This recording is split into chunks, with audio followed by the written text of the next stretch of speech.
आदाब। आप सुन रहे हैं मेरे यानी अदनान के साथ ऑब्जर्वर पोस्ट पर खबरनामा।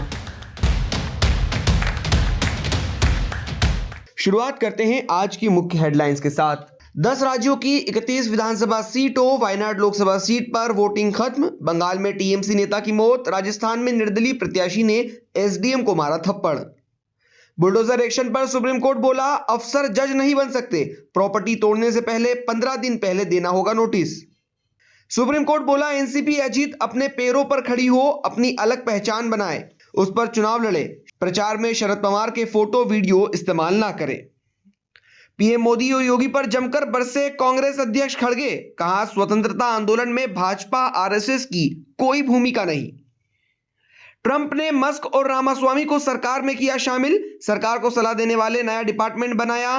फॉक्स टीवी एंकर हेगसेट को बनाया रक्षा मंत्री। अब खबरें विस्तार से। झारखंड में पहले फेज की 43 सीटों के साथ ही 10 राज्यों की 31 विधानसभा और केरल की वायनाड लोकसभा सीट पर बुधवार शाम 5 बजे वोटिंग खत्म हो गई। इनके परिणाम 23 नवंबर को सामने आएंगे। पश्चिम बंगाल में नॉर्थ 24 परगना जिले के जगद्दल इलाके में कुछ लोगों ने टीएमसी नेता अशोक साहू पर बम फेंके और गोलीबारी की, जिससे उनकी मौत हो गई। वे टीएमसी के वार्ड अध्यक्ष रह चुके हैं। राजस्थान के देवली उनियार सीट पर कांग्रेस से बागी और निर्दलीय उम्मीदवार नरेश मीणा ने एसडीएम अमित चौधरी को थप्पड़ मार दिया। वे समरावत मतदान केंद्र जबरन घुसने की कोशिश कर रहे थे। बिहार के तरारी विधानसभा सीट पर वोटिंग को लेकर दो पक्षों में झड़प हो गई। दोनों गुटों में हुई मारपीट में 6 लोग घायल हुए हैं। एक युवक का सिर फट चुका है। पुलिस को यहां फ्लैग मार्च करना पड़ा। केरल की वायनाड लोकसभा सीट पर कांग्रेस की प्रियंका गांधी वाड्रा का मुकाबला भाजपा की नव्या हरिदास और लेफ्ट के सत्यन मोकोरो से है। प्रियंका वायनाड में एक बूथ पर पहुंची और लोगों से मुलाकात की। बुधवार को शीर्ष अदालत में बुलडोजर एक्शन पर बड़ा फैसला सुनाते हुए कहा कि घर सबका सपना होता है, ये बरसों का संघर्ष है और सम्मान की निशानी। अगर घर गिराया जाता है तो अधिकारी को साबित करना होगा कि ये आखिरी रास्ता था।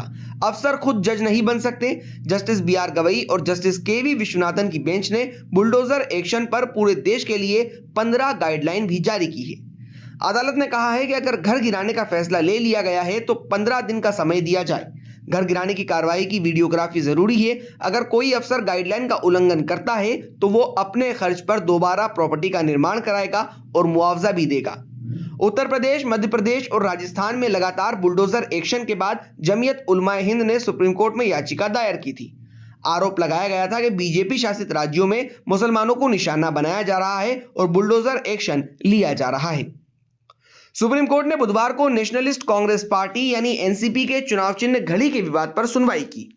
कोर्ट ने एनसीपी अजित पवार गुट से कहा कि आपकी अपनी अलग पहचान है, आप उस पर महाराष्ट्र का चुनाव लड़िए। जस्टिस सूर्यकांत और जस्टिस उज्जवल भुयन की बेंच ने केस पर सुनवाई की। एनसीपी शरद पवार की ओर से सीनियर एडवोकेट अभिषेक मनु सिंघवी ने सोशल मीडिया पोस्टर्स के फोटो दिखाए और बेंच से कहा कि एनसीपी अजीत पवार ने ये सभी चीजें कोर्ट के आदेश का उल्लंघन कर पब्लिश की है।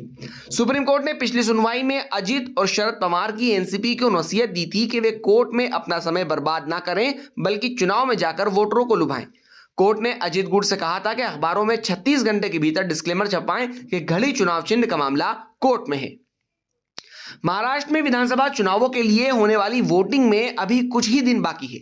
राजनीतिक दल पूरे दमखम से चुनाव प्रचार में जुटे हुए हैं। राज्य में महाविकास आघाड़ी और महायुति के नेता एक दूसरे पर जमकर निशाने साध रहे हैं।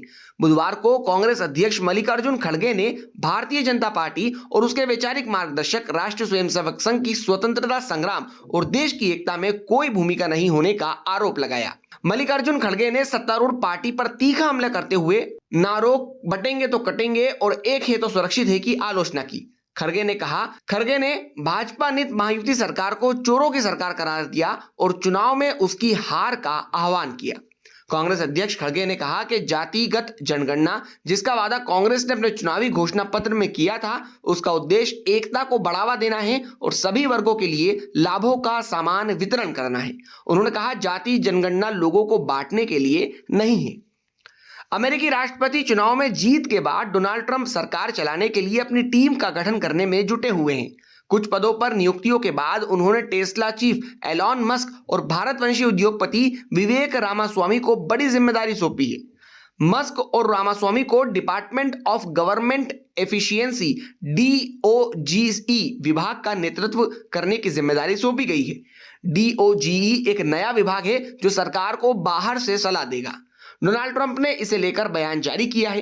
ट्रंप ने कहा, मुझे बताते हुए खुशी हो रही है कि ये दोनों अद्भुत अमेरिकी मेरे प्रशासन के लिए नौकरशाही को खत्म करने, फिजूल खर्ची में कटौती करने, गैर जरूरी नियमों को खत्म करने और संघीय एजेंसियों के पुनर्गठन का काम करेंगे। ये हमारे सेव अमेरिका एजेंडे के लिए जरूरी है। इसके साथ ही ट्रंप ने अपनी कैबिनेट में फॉक्स न्यूज के होस्ट पिट हेग्सेट को भी जगह दी है। वॉशिंगटन पोस्ट के मुताबिक उन्हें रक्षा मंत्री बनाया गया है।